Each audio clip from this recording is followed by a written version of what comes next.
ॐ सदाशिवसमारम्भां शङ्कराचार्यमध्यमाम्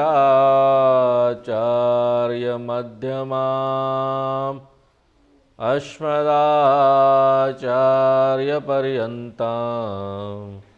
वन्दे गुरुपरम्पराम्। ॐ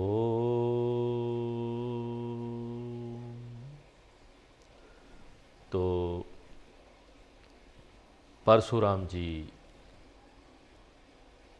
अब ये जान चुके थे कि ये कोई साधारण व्यक्ति नहीं, मैं जिससे इस तरीके से बात कर रहा था, अच्छे तरीके से बात नहीं कर रहा था, यहाँ तक कि युद्ध के लिए भी ललकार दिया और इतनी खरी खोटी सुना दी, लेकिन ये तो मेरे बारे में सब कुछ जानते हैं, तो ये कोई साधारण व्यक्ति नहीं।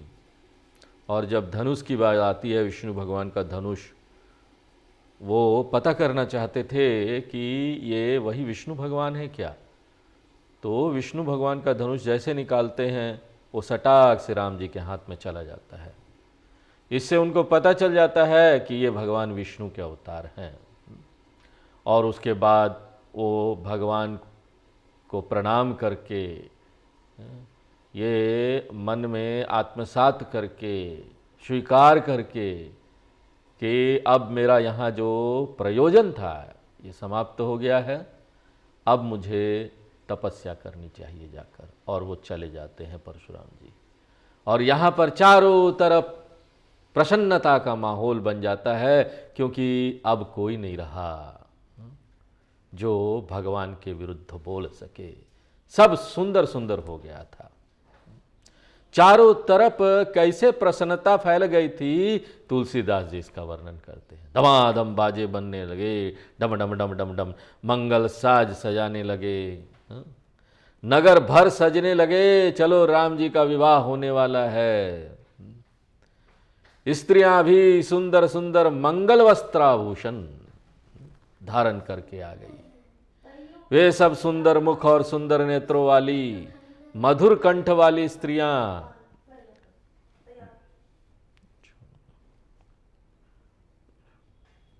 आवाज नहीं करना, बैठ जाओ। तो ये सब सुंदर मधुर कंठ वाली स्त्रियां झुंड के झुंड बनाकर मधुर गीत गाने लगी। भौतिक रूप से तो ये स्त्रियां के मुख नेत्र आदि बड़ी सुंदर वर्णन लगता है, बड़ा सुंदर, लेकिन हमको यहाँ क्या है, हम यहाँ आध्यात्मिक तरीके, आध्यात्मिक जिज्ञासु लोग हैं, साधक लोग हैं। हमको तो यहाँ पर वो शिक्षा चाहिए, वो आध्यात्मिक शिक्षा चाहिए जो तुलसीदास जी यहाँ पर देना चाह रहे हैं। ऐसा क्यों हो गया था? इतना सुंदर हर चीज क्यों दिखने लगता है? चीजें तो वही है जो पहले थी, आज भी वही चीजें हमारे अगल बगल है, इतना सुंदर क्यों दिख रहा है ये? पहले भी स्त्रियां अच्छे कपड़े पहनकर आती थी, पहले भी स्त्रियां थी जो खुश होती थी, त्योहार वगैरह में सब आती थी। अभी क्या बात हो गई भाई, राम जी का विवाह होने वाला है, भगवान के दर्शन हो गए। जब हृदय में भगवान का दर्शन होना, तो वही संसार बदल जाता है। जो आपके अगल बगल जो लोग हैं, जो परिस्थिति है, जो वातावरण है, वो सब सुंदर नजर आने लगता है। क्यों?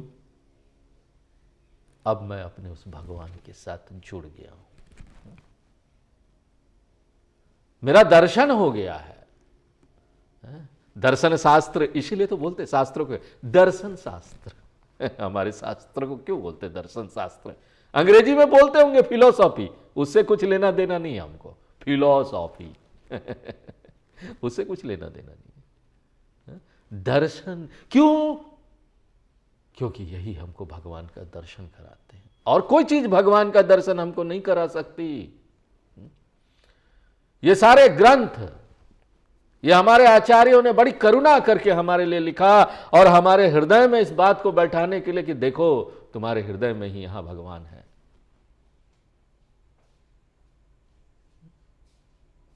आध्यात्मिक सुंदरता जब हम इस तरह से देखेंगे तो हमको समझ में आएगा कि सत्य क्या है। कितनी प्रभावशाली है यह आध्यात्मिक सुंदरता। महाराज जनक इतने सुखी हो गए कि उनके सुख का वर्णन करना कठिन है। ये कैसे था मालूम है? कोई जन्म भर से बचपन से दरिद्र है, उसको अचानक बड़ी सुख संपत्ति प्राप्त हो गई, क्या खुशी होगी सोचो। सीता जी का भय दूर हो गया। वो जब परशुराम जी आए थे तो भयभीत हो गई थी। सब माया का खेल है, लीला है। यहां दुनिया में सीता जी पूरी दुनिया है, शक्ति मां शक्ति। दुनिया में अच्छा खराब डर भय सब है,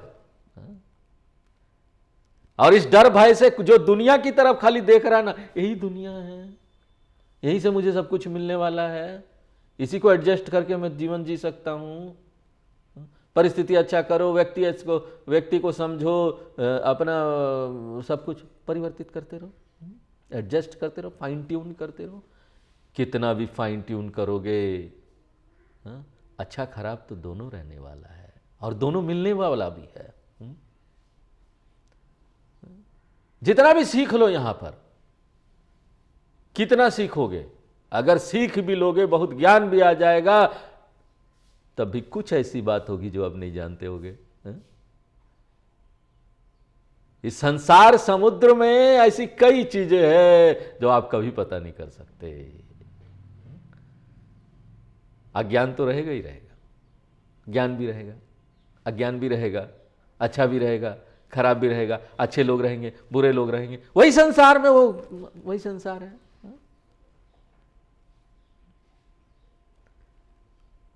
लेकिन जब भगवान की तरफ हम मुड़ते हैं, ये संसार कोई बदलता नहीं है, ये जो दर्शन है वो हमारी दृष्टि बदल देती है।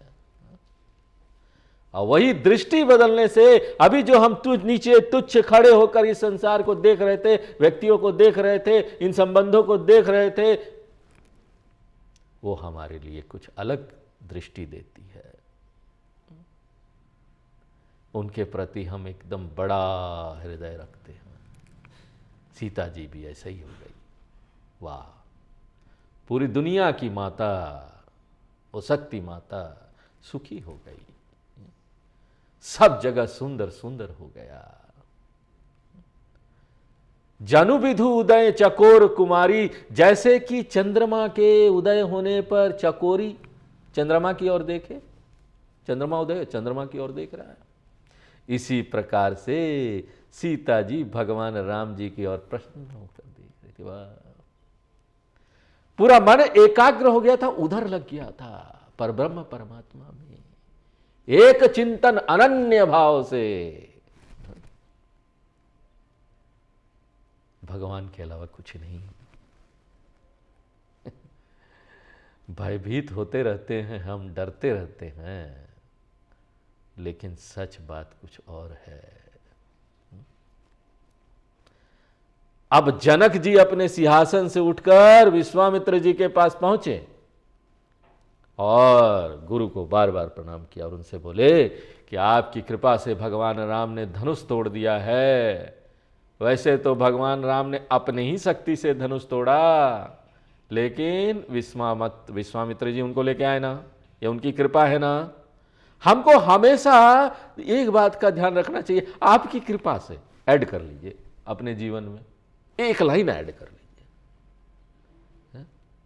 किसी को भी एक ले लीजिए, बड़ा कोई व्यक्ति हो जो आपके जीवन में बहुत श्रद्धा हो उसके ऊपर, चाहे अपना गुरु हो, चाहे अपना इष्ट देवता हो। कोई भी काम होना, कुछ में सफल हो जाए आप, अपना क्रेडिट अपने नहीं लेने का है, आपकी कृपा से। हम लोग अपने गुरु जी के पास जाते थे तो कुछ भी उनको लिखते थे, बोलते थे, व्हाट्सएप करते थे ना, देखिए गुरु जी आपकी कृपा से ये हो गया, सब उनको दे देते थे, हमारा तो कुछ मेहनत ही नहीं है, हमने क्या किया। तो देखो ये विश्वामित्र जी की कृपा से धनुष टूट गया। मोही कृत्य कृत्य कीन दुहु भाई। जनक जी कहते हैं कि दोनों भाइयों ने हमें कृत्य कृत्य कर दिया, सुखी कर दिया। भगवान राम ने तो धनुष तोड़कर जनक जी को चिंता मुक्त कर दिया। बड़े चिंतित हो रहे थे कि पता नहीं कोई तोड़ नहीं पा रहा, टूटेगा नहीं टूटेगा, मेरी बेटी की शादी होगी नहीं होगी। और साथ ही लक्ष्मण जी ने जिस प्रकार निर्भय होकर परशुराम जी से मोर्चा लिया, कितना प्रेम था, कितनी भक्ति थी भगवान के प्रति लक्ष्मण जी की। हृदय से कोई कैसे इसी किसी से प्रेम करता है ना, हृदय से कोई किसी से भक्ति करता है ना, तब जाकर उसके लिए इतनी बड़ा काम कर सकता है। उस खड़ा हो गया निर्भय होकर, जान की भी परवाह नहीं।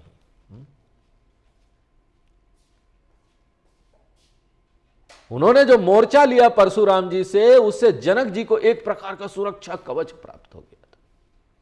जनक जी विश्वामित्र जी से कहते, हे गोसाई, अब बताइए अब आगे क्या करना है? अब तो सब सुखी सुखी हो गए, अब आगे क्या? सुखी होने के बाद आगे क्या होता है बताओ? सुखी होने के बाद और क्या जीवन में, अब क्या रह गया? मुनि विश्वामित्र जी बोले, हे राजा, आप तो बहुत कुशल है। आप लौकिक वैदिक, यहां पर कई मान्यताएं हैं ना जो लौकिक भी है।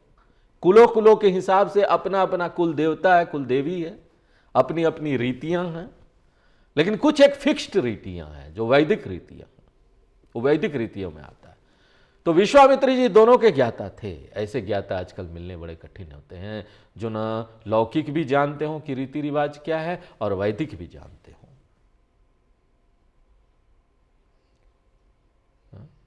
तो बोलते भैया आप तो सब कुछ जानते हैं, लेकिन हमसे पूछते हैं, विश्वामित्र जी बोलते हैं हमसे पूछते हैं तो हम बता देते हैं। रहा विवाहु चाप आधीना, विवाह तो धनुष टूटने के अधीन ही था ना, कि धनुष टूटोगी तो विवाह हो जाएगा। पहले ही घोषणा कर दी गई थी, चारों तरफ नोटिस दे दिया गया था, डोल ढमरू बजा के एकदम कि ये है भाई, जो धनुष तोड़ेगा सीता जी का विवाह उसी से होगा। इसके माने कि श्री राम जी ने धनुष तोड़ दिया तो सीता जी अब किसकी हो गई? श्री राम जी की हो गई। या देखना पड़ेगा कि आध्यात्मिक रूप से देखें तो क्या हुआ? एक जीव का परमात्मा से मिलन हुआ, मोह भंग हुआ, संसार से धनुष टूट गया, यानी मोह भंग हो गया। जब तक एक साधक का मोह भंग नहीं होता ना, इस संसार से वैराग्य नहीं आता ना, उसको सब कुछ चाहिए ना, तब तक भगवान नहीं मिलने वाले भैया। इस बात को समझ लो। वैराग्य से ही असंग शस्त्रेण दृढ़ेन चित्वा, गीता में भगवान भी बोलते ना कृष्ण, असंग शस्त्रेण, असंग होकर उस शस्त्र से इस काट दो इस मोह रूपी संसार को, दृढ़ेन चित्वा।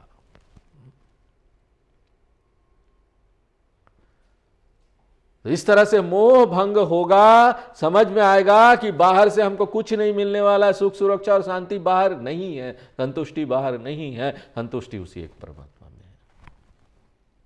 ये मोह भंग होते ही ना जीव का परमात्मा से मिलन हो जाएगा, और वही यहां होने वाला था। विश्वामित्र जी कहते हैं कि देवता लोक, मनुष्य लोक, नागलोक में धनुष टूटने की तीव्र ध्वनि के द्वारा यह बात ज्ञात हो गई कि श्री राम जी ने ही धनुष तोड़ दिया है। और अकॉर्डिंग टू अनाउंसमेंट, पूर्व घोषणा जो हुई थी कि सीता जी से उनका विवाह अब होगा। देखिए, विवाह ऐसा कार्यक्रम है ना, सबको मालूम होना चाहिए। हमारे रीति रिवाज कैसे, देखो विवाह होता है ना, सबको कार्ड जाएगा, सबको बुलाया जाएगा, सबको बताया जाएगा, आ जाओ भाई विवाह हो रहा है।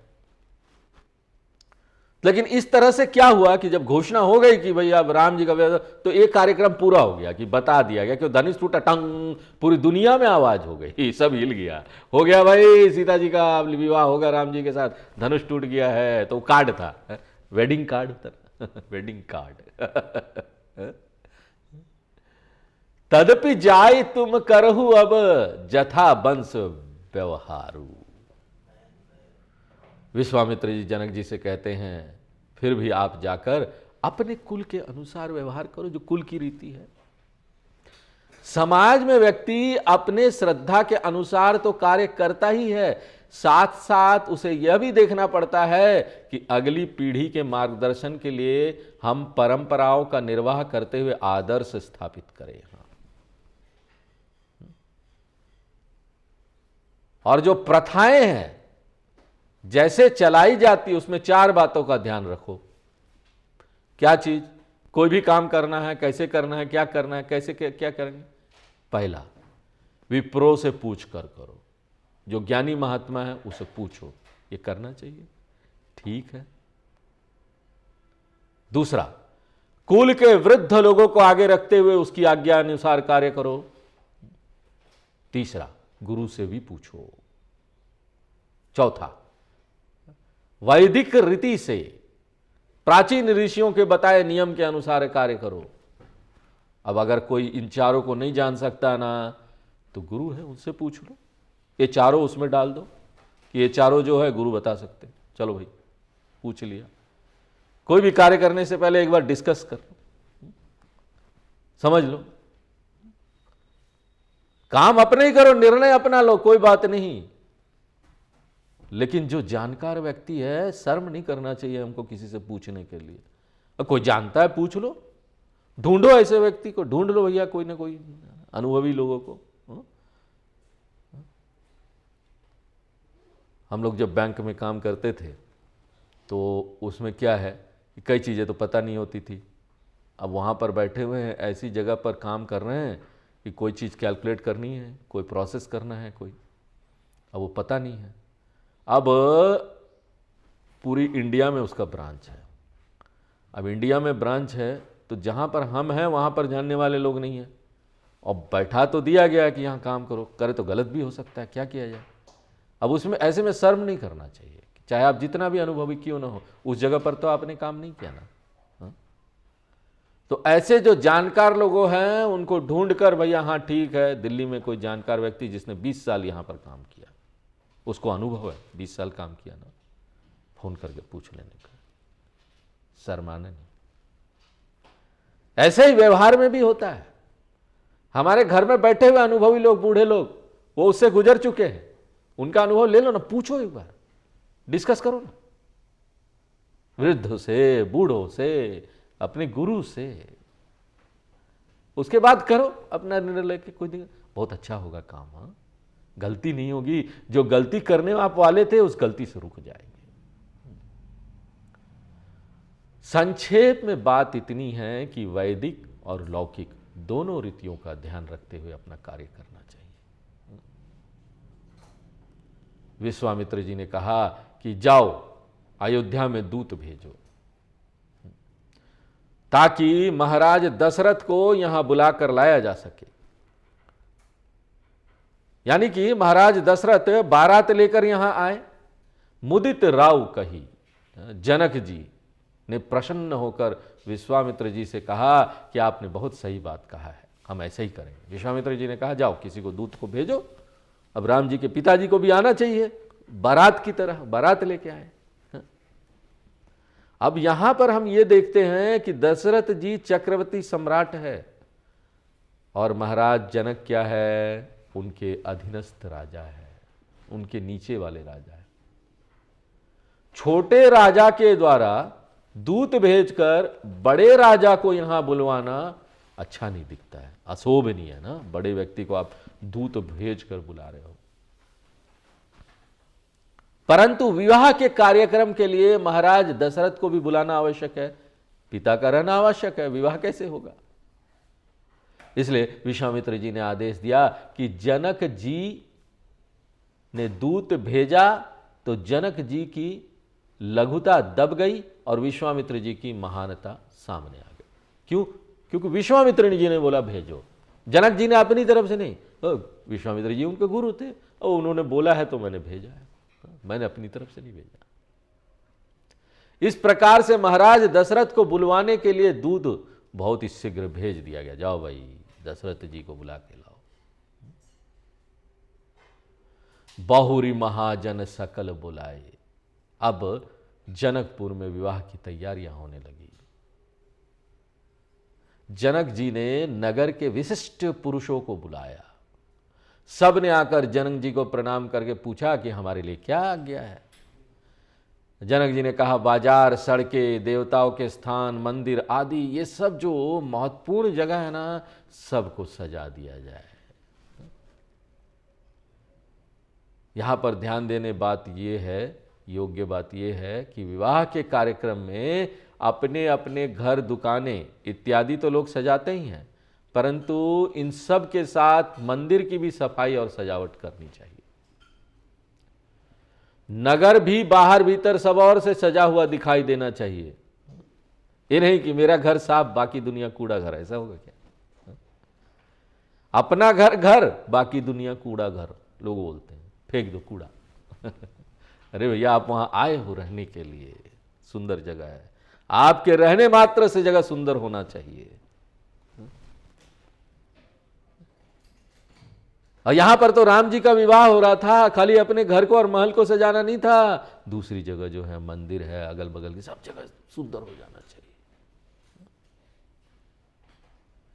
तो जितने भी महाजन लोग आए थे वो प्रसन्न होकर अपने अपने घर आ गए और उन्होंने अपने अपने सेवकों को बुलाया और उसी प्रकार से कार्य करना प्रारंभ कर दिया। सब दुकानें, घर, पब्लिक प्लेसेस जितनी थी सब सजने लगी। डेलीगेट कर दिया काम। हमको भी काम डेलीगेट करना चाहिए, दूसरे को दो ना, सब कुछ अपने थोड़ी ना कर सकते हो।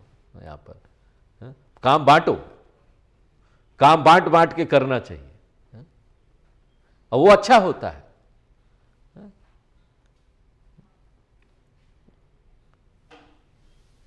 उसमें कोई समस्या नहीं आती, सबको क्लियर इंस्ट्रक्शन है कि कौन किसको क्या काम करना है, बांट दो काम। राजा जनक ने भी सेवकों से कहा, रचहु विचित्र वितान बनाई। यहां पर विवाह के लिए बहुत सुंदर सजा हुआ मंडप बनाकर तैयार करो, विवाह होने वाला है। और विश्व किसी को कोई काम बोलो ना, रो के नहीं करना चाहिए। अरे बड़े रो रहे, आपने हमको ये काम दे दिया। क्या काम दे दिया? बड़ा खुशकिस्मत समझो अपने को कि देखो यहां पर हमारे राजा ने हमको काम दिया है। ऐसे सेवक हो तो क्या मजा आ जाए ना। ऐसे करके मुंह करके इंतजार करो, कोई और काम है क्या? भागना नहीं है, भाग गए, काम दे न दे, सामने मत बैठो, और काम बताएंगे तो भाग जाओ वहां से सामने से।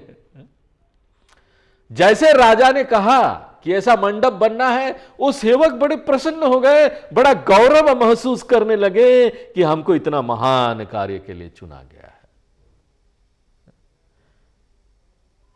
बड़े देखो, व्यवहार में ये सब चीज बड़ा महत्व रखता है, छोटी छोटी बातें हैं, लेकिन यही आपके जीवन को बना देती है।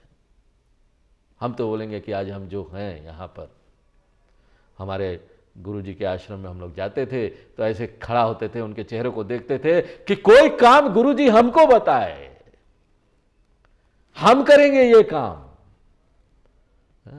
और वो देते थे भी बड़े गंदे वाले काम सब। बड़े शर्म महसूस हो तुमको। बोलते थे गेट के पास ना गोबर पड़ा है, गाय करके जरा उठाओ और साफ करो जाके, बड़े हो गए तुम बैंक में ऑफिसर, यहां नहीं हो। और हम लोग दौड़ के करते थे उसको, गोबर भी उठा दिया, आश्रम के सामने सब कुछ साफ कर दिया, बड़ा अच्छा लगता था। तो इसी तरह के सेवक होने चाहिए, बड़ा गौरव अनुभव करे कि हमको ये काम मिला है, बड़े आनंद के साथ, बड़े प्रसन्नता के साथ, बड़े उत्साह के साथ उसको करना चाहिए। और इस प्रकार सोचते हुए कि वाह हम कितने महत्वपूर्ण हैं, हमको ये काम मिला है, वो लोग चल दिए अपने काम करने के लिए। पठहे बोली गुनी तीन नाना। और फिर मंडप बनना था ना, उसके लिए कुशल कारीगर चाहिए। उनको बुलाया गया, कुशल कारीगरों को। और देखो यहां पर कुछ भी चीज नया बनता है ना, यहां पर संसार की रचना किसने की? ब्रह्मा जी ने संसार की रचना ओम बोल के की। ओम, पूरी संसार की रचना की। इसलिए कोई भी काम का प्रारंभ आप ओम बोल के कीजिए, देखिए अच्छा होगा, क्योंकि ब्रह्मा जी का काम कितना अच्छा हुआ, देखो इतनी सुंदर संसार की रचना है, इतना बारीक चीज, हर चीज को देखना, कहां पहाड़ होगा, कहां नदियां होगी, नदी पहाड़ एक दूसरे से कैसे जुड़े होंगे, जंगल और हम एक दूसरे से कैसे जुड़े होंगे, पेड़ पौधे और इंसान एक दूसरे से कैसे जुड़े होंगे, इंसान और जानवर एक दूसरे के साथ कैसे जुड़े होंगे। ये सब सोच के इतना सब बनाना, ओम बोल के सब अच्छा हो जाता है। कोई भी मांगलिक कार्य करो, ओम बोलो, ब्रह्मा जी को याद भी कर लोगे। ओम बोल के ब्रह्मा जी की वंदना करके उन्होंने मंडप बनाना प्रारंभ किया। मांगलिक रचना कार्य कुछ भी शुरू करने से पहले सिर्फ गणेश जी की नहीं, ब्रह्मा जी की भी पूजा करके कार्य आरंभ करना चाहिए। बोलते ब्रह्मा जी की पूजा नहीं होती, लेकिन यहां देखो, कोई भी कार्य, रचना कर क्रिएटिव कार्य शुरू करना है ना आपको, जय हो ब्रह्मा जी, ओम शुरू कर दो। बिरचे कनक कदली के खंबा, है देखो कितना सुंदर है। कारीगरों ने पहले सोने के केले के खंबे बनाए। यहां पर लगता है ना शादी के मंडप में केला का खंबा लगता है ना, केले के पेड़ को काट के लाते हैं, यहां पर सोना का बना हो। हरित मणि के पत्र फल पदम राग के फूल, सोने के केले के खंबे के ऊपर पन्ने के पत्ते और फल बनाए गए। और केले का फूल लाल रंग का होता है, तो वो फूल लाल वाला मणि होता ना, मणि, वो मणि के बनाए गए। सोचो केला का लाल फूल मणि के बनाए गए, कैसे बनाया गया होगा आप सोच सकते। आजकल तो एक सोनार लोग वो बनाते हैं, देखेंगे सोने का फूल, वो सब ये सब, वो बनाने में कितना पैसा ले लेते हैं और बनाने में कितना काम लगता है। एक स्पेशल कारीगर चाहिए होता है उसके लिए, सब लोग नहीं बना सकते उसको। और यहां देखो पूरा का पूरा केला का खंबा सोने का बना दिया गया, और उसका जो केला का लाल फूल होता है लाल मणि से बना दिया गया। दूर से देखने से लगता है कि प्राकृतिक लग रहा है कि केला का पेड़ ही होगा, दूर से देखो तो। यह रचना इतनी सुंदर बनने लगी कि जिन विधाता का स्मरण करके कार्य आरंभ किया गया था, वो भी इसे देखकर आश्चर्यचकित रह गए कि वाह, हमारा नाम लेके काम कर रहे हो, लेकिन और भी सुंदर बना, इतना सुंदर बना कि हम भी खुश हो गए। ब्रह्मा जी की तो सारी सृष्टि ही बनाई हुई है, लेकिन अपनी रचना की तुलना में ब्रह्मा जी को यह रचना श्रेष्ठ लगी। ब्रह्मा जी ने बोला मैंने तो ये संसार ऐसा बनाया, इतना सुंदर बनाया, लेकिन उससे भी श्रेष्ठ ये लग रही है जो बना यहां पर मंडप। बहुत ही सुंदर रचना थी, वाह वाह वाह, अति सुंदर रचना। केले के खंबे के साथ साथ हरी हरी मनियों से क्या बनाया गया मालूम, हरा बांस, बांस मनियों से बनाया गया, हरी हरी बांस के सुंदर खंबे हरी मनी से बनाया गया। ऐसा लग रहा था जैसे अभी ताजे ताजे हरे बांस काट के लाए गए। और इन बांस के खंभों को प्राकृतिक पोरों सहित इस प्रकार बनाया गया कि पहचान ही नहीं होती थी कि ये मणियों से बने बांस है या प्राकृतिक बांस है। बांसों के ऊपर लटकती हुई बहुत ही सुंदर पान की बेल बनाई गई, पान की बेल जो पत्तों सहित इन खंभों पर चारों तरफ लिपटी हुई थी, इतनी सुंदर लगती थी मान लो ना असली पके पान के पत्तों वाली बेल हो। लेकिन वो सब किससे बनाया गया था, मनियों से, सोने से। तेही के रची पची बंध बनाए, और बेल को बांधने के लिए रेशमी डोरी वगैरह के सुंदर बंध बनाए गए, जिससे वो मणि रूपी बांस के खंभों पर लिपटी हुई रुकी हुई रहे। बीच बीच में मोतियों की सुंदर झालरें रस्सी के सहारे लटक रही है। माणिक मरकत कुलिस पिरोजा, मंडप के खंबे इत्यादि बन गए, सारे खंबे बन गए। अब ऊपर से भी ढक दिया गया और नीचे कमल के फूल बनाए गए। अब कमल के फूल देखो अलग अलग रंग के होते हैं। कमल के अलग अलग रंग के फूल बनाने के लिए अलग अलग मनियों का उपयोग किया गया। लाल मणि से लाल कमल के फूल बनाए गए, नीला मणि से नरकत नीला कमल के फूल बनाए गए, सफेद हीरा से सफेद कमल के फूल बनाए गए। इन मणियों को चीर कर काट कर उसमें पच्चीकारी करके इन रंगों के कमल तैयार किए गए। वाह वाह, राम जी का विवाह था, अलौकिक दिव्य विवाह होने वाला था, तो ऐसी तैयारियां तो होनी ही थी। किए भृंग बहुरंग विहंगा, और कमल के साथ भ्रमर भी तो होना चाहिए। आजकल हम लोग वो पढ़ रहे हैं, महिषासुर मर्दनी स्तोत्रम, उसमें एक लाइन आता है, बड़ा सुंदर है, भ्रमर भ्रमर, अब उसको भ्रमर भ्रमर भ्रमर बोलेंगे, भ्रमर भ्रमर भ्रमर भ्रमर, रा बोलेंगे तो सही उसका चैंटिंग हो जाता है, भ्रमर भ्रमर भ्रमर भ्रमर। कमल के साथ भ्रमर होने चाहिए, वहां पर जल पक्षी भी होने चाहिए, पक्षी भ्रमर, जानवरों के बिना कैसे सजावट सही नहीं हो पाएगा। और ये भी किसके बनाए गए मालूम? भ्रमर पक्षी मणियों के बनाए गए। वाह वाह, मणि के सब मणि और सोने के बनाए जा रहे हैं। हमारा देश ऐसा नहीं था, बहुत संपन्न देश था ये हमारा। इससे पता चलता है कि जब लोग शास्त्रों को, धर्म को महत्व देते हैं ना, तो यहां पैसे की और नौकरी की कमी नहीं होती। लड़ना नहीं पड़ता पैसे के लिए, नौकरी के लिए। यहां कोई गरीब अमीर नहीं होता, सबके पास पर्याप्त होता है। ऐसी स्थिति थी वहां। अयोध्या में और उस समय के भारत में इतना वो पैसा था, इतना संपन्नता था, ये बताया, देखो इससे पता चलता है। आज लोग नौकरी के लिए मारा मारा फिर रहे हैं, नौकरी चाहिए नौकरी चाहिए, सरकार इतना खर्चा कर रही है, सरकार इतना ट्रेनिंग के लिए खर्चा कर रही है, करोड़ों करोड़ों रुपए खर्चा कर रही है हर चीज में, इतने लोग लगे हुए हैं कि रोजगार ज्यादा से ज्यादा हो, लोगों को नौकरी मिले, फिर भी क्यों नहीं मिलती?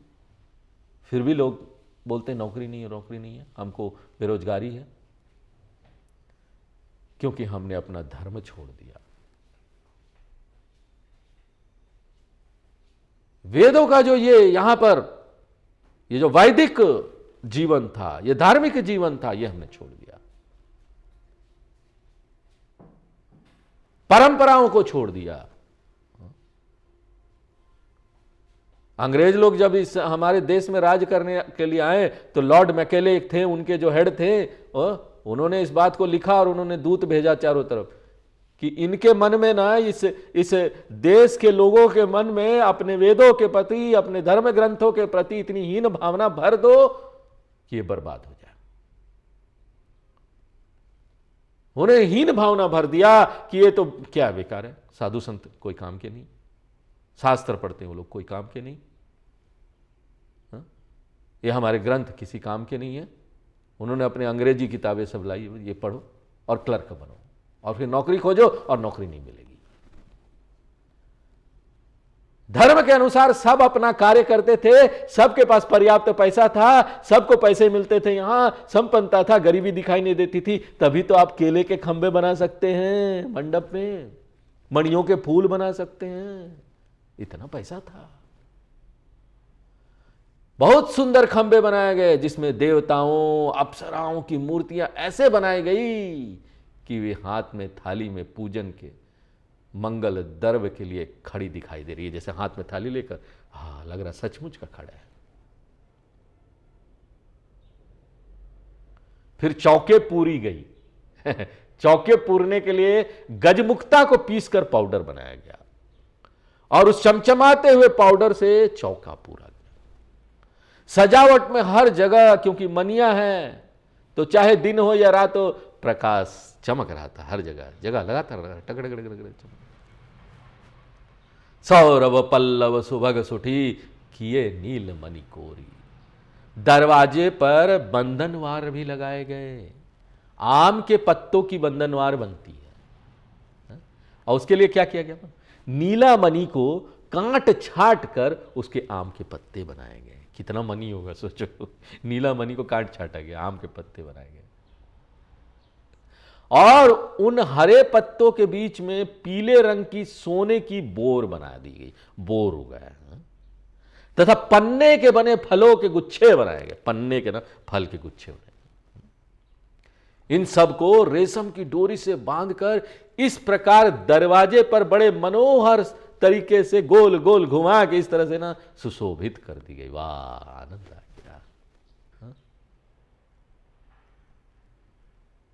राम जी का विवाह होने वाला था, ऐसी तैयारी। आध्यात्मिक रूप से देखें तो आपको बहुत कुछ समझ में आएगी। यहां ये सब आपको ना नॉर्मल जीवन में यहां दिखाई नहीं देता है, समाज में आपको ये चीजें दिखाई नहीं देती है? समाज में बाहर से ये चीजें आपको नहीं दिखाई देगी कहीं भी। ये सब बता रहे हैं कि जीव का जब परमात्मा से मिलन होता है ना, ऐसी सुंदरता हो जाती है अपने हृदय में, ऐसा आनंद हो जाता है, सब जगह सोना और मणि होता है अंदर। इसको बताने के लिए शब्दों से देखो, इस आनंद को बताने के लिए, सुंदरता को बताने के लिए कि एक ब्रह्म से मिलन की जो सुंदरता होती है, आत्मज्ञान की जो सुंदरता होती है, उसको शब्दों से बताने के लिए व्यवहारिक तरीके से इस तरह से बताया गया कि देखो मिलन होने जा रहा था तो अंदर मनियां और सोने चकमगा रहे थे, प्रकाशित हो रहे थे। हमारा हृदय ऐसे ही प्रकाशित हो जाना चाहिए जब मिलन पर ब्रह्म परमात्मा से होगा। आज हम लोग यहीं पर विराम देते हैं, आगे फिर नेक्स्ट क्लास में देखेंगे। पूर्णमदः पूर्णमिदं पूर्णात् पूर्णमुदच्यते पूर्णस्य पूर्णमादाय पूर्णमेवावशिष्यते। ओम शांति शांति शांति। हरि ओम।